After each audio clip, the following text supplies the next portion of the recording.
This is the Big O Show. This is the Big O Show. All right. There he is. How you feeling, my man? What's up, Bo? I'm good. How you doing?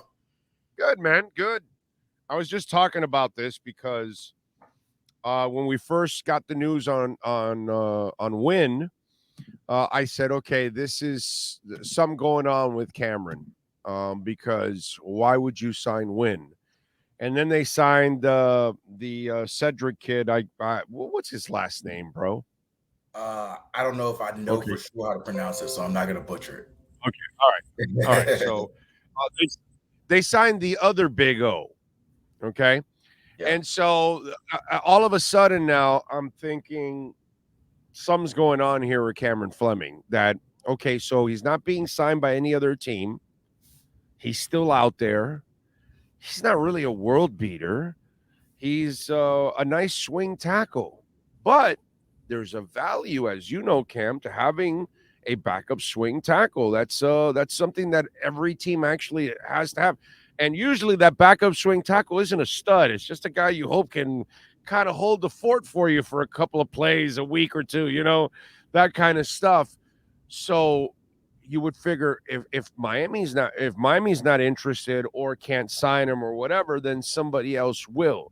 So then that tells me the Fleming camp is either waiting for desperation to set in, some kind of an injury somewhere, because right now they're priced out of the market or something. Because by now, if you haven't signed, and as you know, we're headed into the doldrums of the NFL season, because we're about to go into that dead period for a few weeks. And then when we come out of it, here comes training camp, and everybody's got their plan moving forward.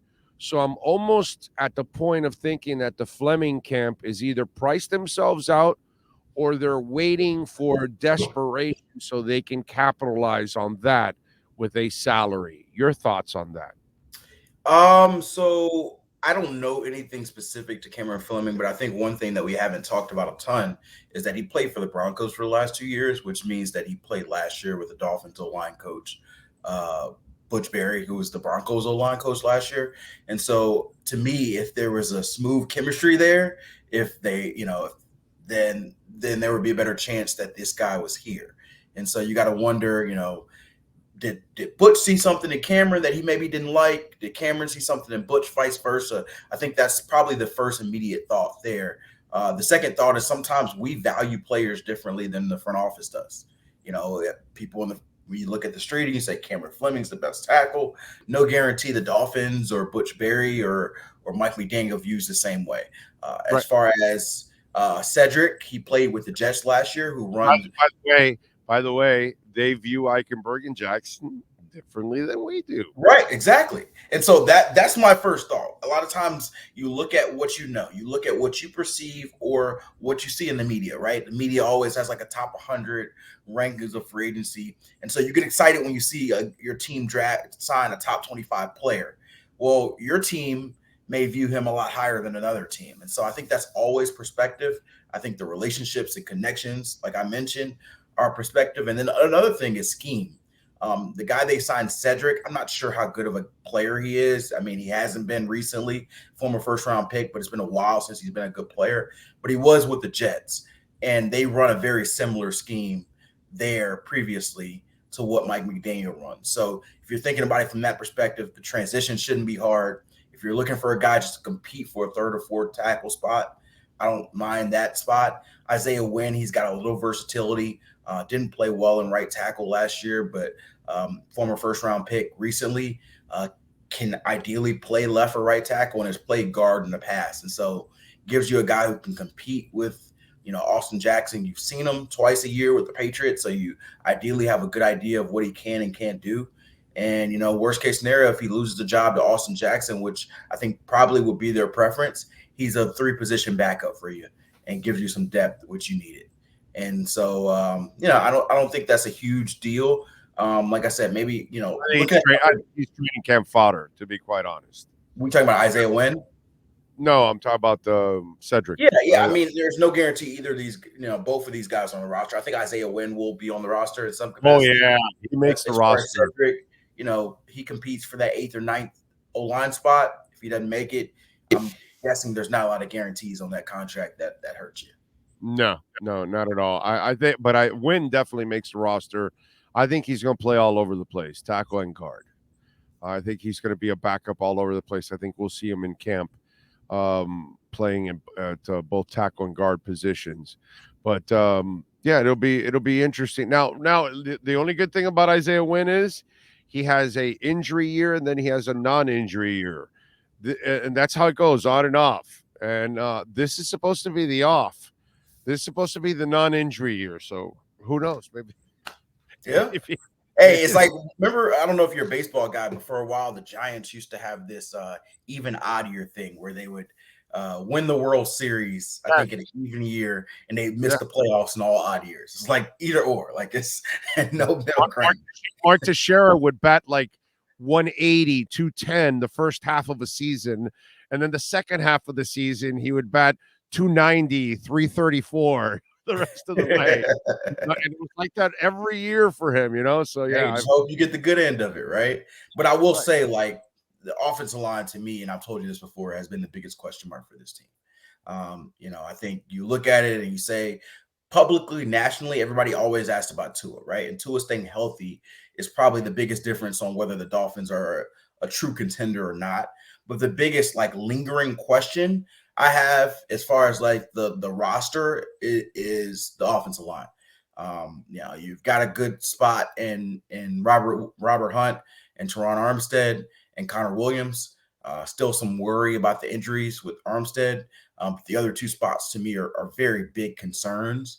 And Isaiah Wynn gives you competition, but I'm not sure I feel tremendously better about that. And so they do, clearly, and we will see. Maybe they will be right. Maybe they will be wrong. But to me, that, the offensive line and Tua's health, which to me are related, are absolutely going to be the reason why we're talking about the Dolphins as a top contender in the AFC or disappointment in 8 months?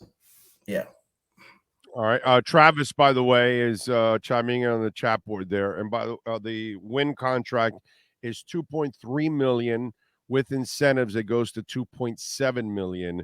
So no, there's no $5 million number here, and that's why I think the Cameron Fleming one. I think some tells me they want more money and they're holding out for some kind of an injury or some kind of desperation. Bryce Thompson, you expect him to take the job from Jalen Ramsey, straight from the XFL and the Seattle Sea Dragons? Is that what we're hoping for here? This is absolutely May conversation. I have never seen this guy play. I'm not going to lie to you. I could lie to you and be like, yes, this guy's going to take this. I literally saw the headline, came across the tracker. I have not seen this guy play. He could end up being a great Dolphin, or he could end up being cut tomorrow, and it would not shock me either way. We're just going to see. It's May. It's May. I have no idea. I was just Seattle Sea Dragons. All right.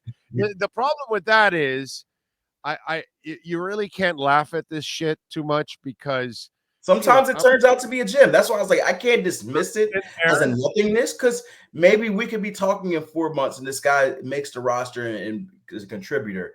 Right. And so it's possible. I like that. The league is possible. I just don't know anything about the kid. I'm sitting there at training camp with a roster like the rest of us, right? And Jimmy Johnson, they just added a player, and it's training camp, and they add this player, and they have the release, and they hand it out to all of us, and we read the release, and it's Ronde Gadsden. Is that how you Gadsden? Is that how it's okay? Portland Fire Dragons of the Arena League. Okay, whatever. Yeah.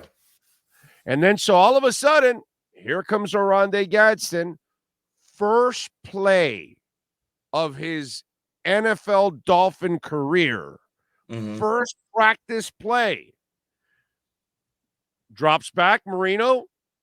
Goes right into the back corner of the end zone. There's Ronde Gadsden with those big fingers of his that were like banana bundles. You ever shook hands with Ronde Gadsden? It's like No. shaking hands with a banana bundle. It's Okay. like Yeah. long ass fingers. You know what I'm saying? And Yeah. he just stabs that ball right up in the air, and he lands, and he puts his feet right inside the corner of the end zone. Mm-hmm. And we all look at each other like, oh shit.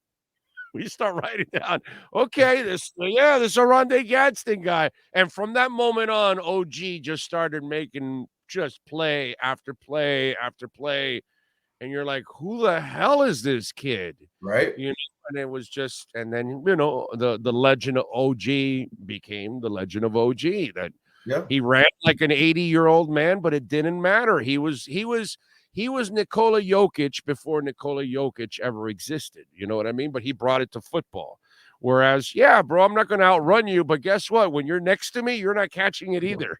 Right. That Right. and, Cam Wake came from the CFL.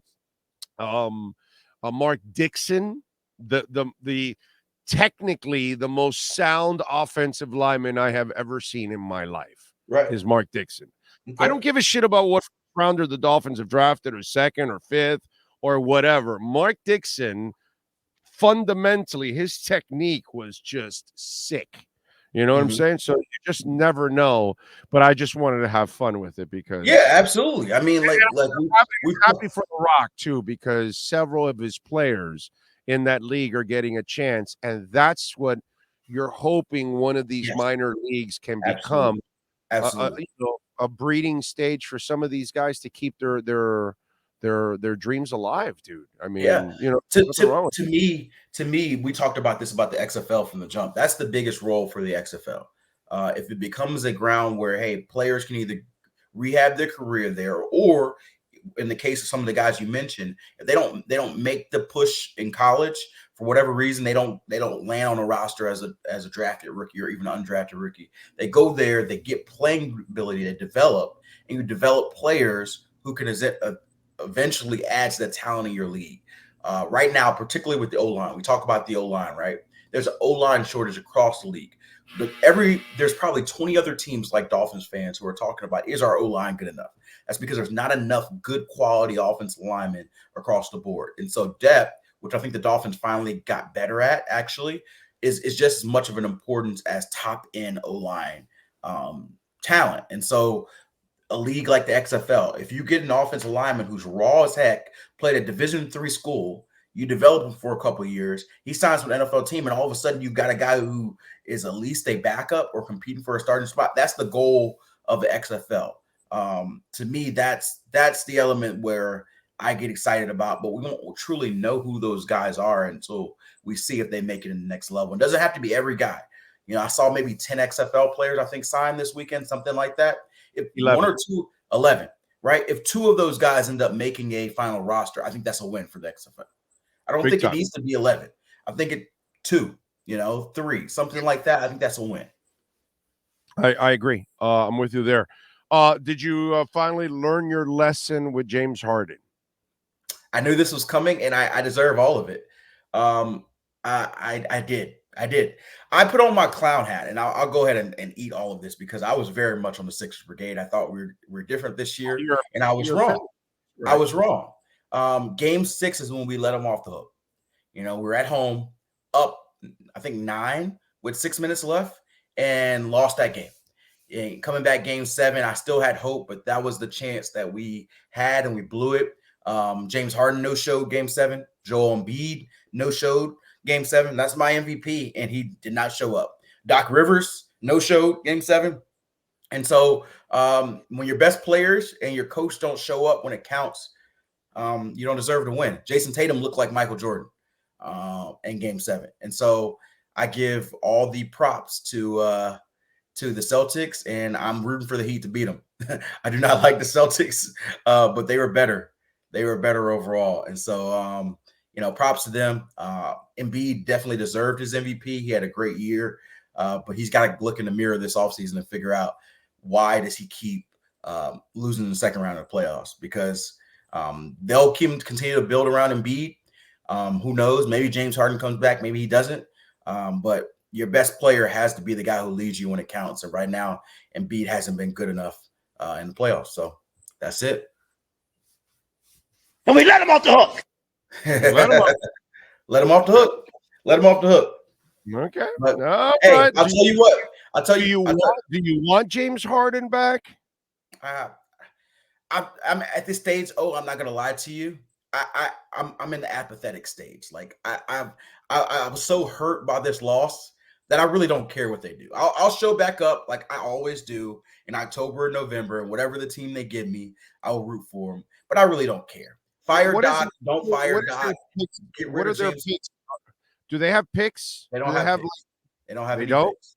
They have second, maybe 1 or 2 second round picks. They don't have a first round pick. This is the kind of team that needs to make a move for Dame Lillard.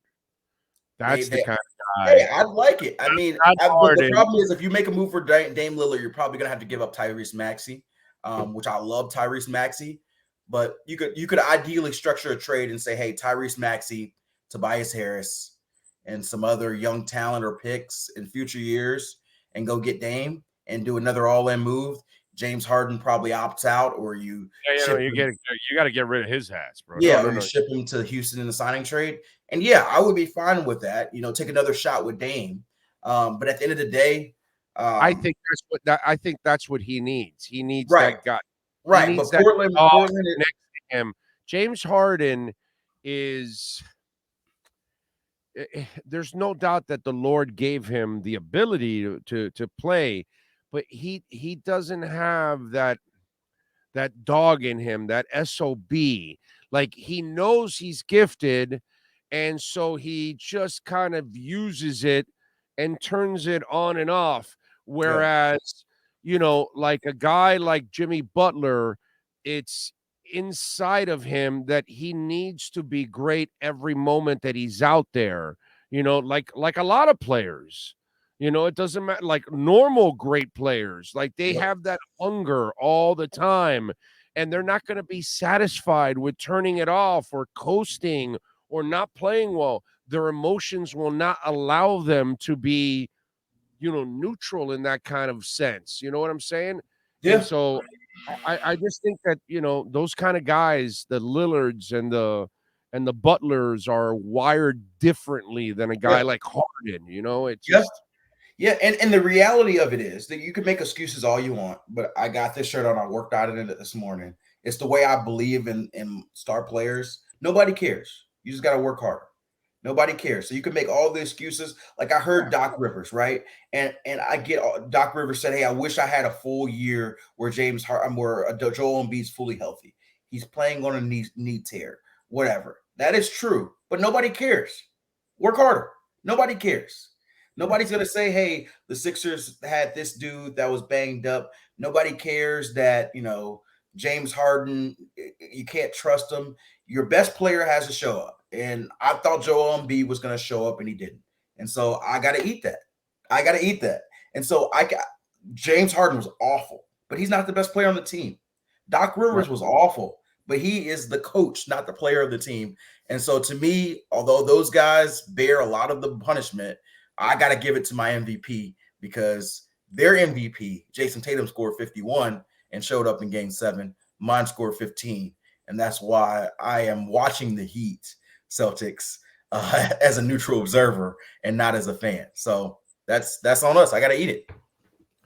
Le'Veon Bell looking to step into the ring to take on, is it Vontaze Burfict? Is that how it's pronounced? Yeah. Right? Something like that. It says, why are we looking to fight? Why not show everyone we can change the narrative? Let's show the world we can squash beef in other ways than boxing. Let's meet and compete on the golf course now. This is more May content. First of all, I've seen Le'Veon Bell in the ring. Le'Veon Bell in the ring. Second, Vontaze Burfict. I don't know what to say about any of this. I don't know. I just saw it come across the wire, and it's like, Le'Veon Bell, my brother, ever since you gave up on that contract, your life just went to complete shit, bro.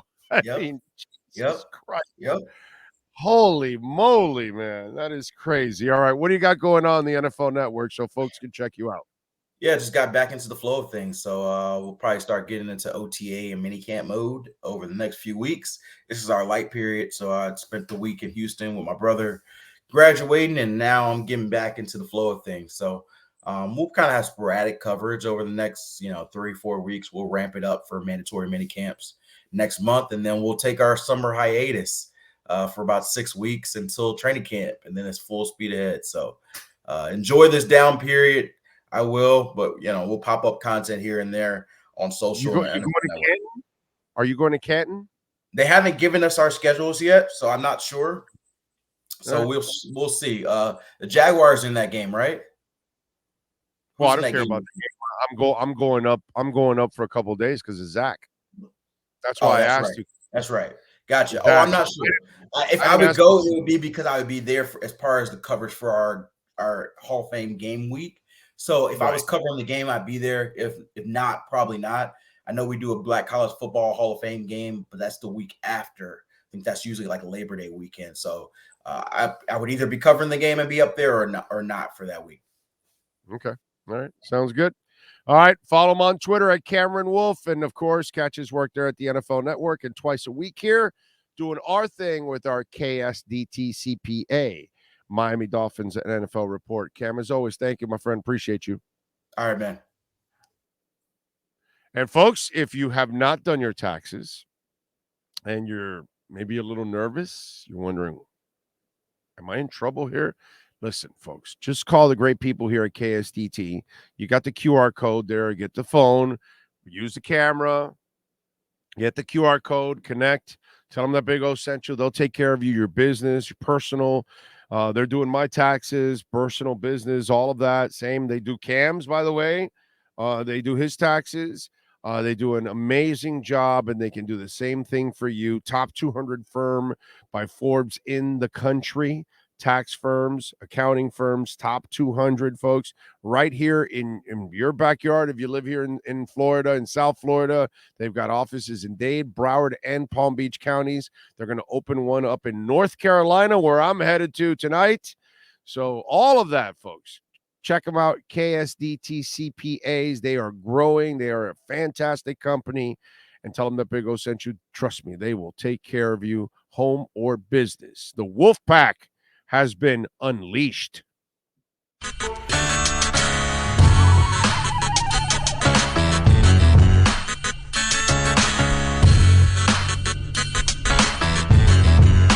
This is the Big O Show.